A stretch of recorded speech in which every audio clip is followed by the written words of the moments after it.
बिस्मिल्लाहिर्रहमानिर्रहीम। अस्सलाम वालेकुम। Welcome to Crown YouTube channel. वो 3 बेहतर काम कौन से हैं जो हमारे लिए दुनिया और आखिरत में बेशुमार फ़वाइद का सबब बनते हैं, आजमा कर देख लें।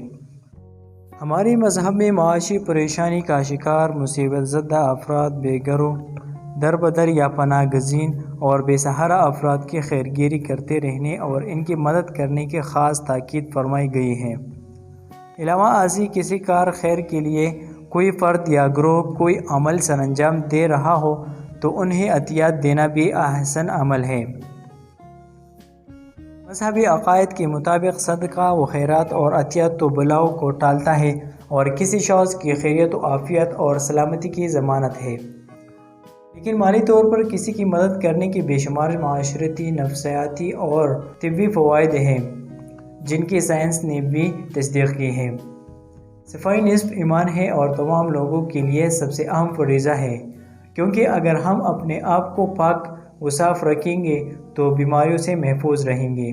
चुनांचे खाने से पहले और खाने के बाद लाजमी अपने हाथों और मुंह को अच्छी तरह साफ़ करते रहना चाहिए।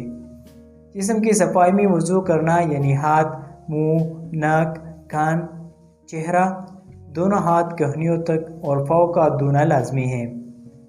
जिस्म की सफाई के अलावा कपड़ों की सफाई भी बहुत ज़रूरी है और खाने पीने की चीज़ें भी पाक होनी चाहिए। तीसरी और आखिरी सबसे खूबसूरत बात कि सबको सलाम किया करें। जिस घर में सलाम की आदत आम होती है उस घर में खैर व बरकत की कोई कमी नहीं होती। कोशिश करें कि अपने रिश्तेदारों, दोस्त और अहबाब, यहाँ तक कि जिनसे आपका कोई वास्ता न हो, इन्हें सलाम करें, क्योंकि हो सकता है कि आपकी इस आदत को देखकर दूसरे भी यही आदत अपनाएं और क्या मालूम कि दुनिया और आखिरत में सलाम करने की आदत कामयाबी का ज़रिया बन जाए। उम्मीद करता हूँ आज की वीडियो आपको पसंद लगी हो। So thank you for watching.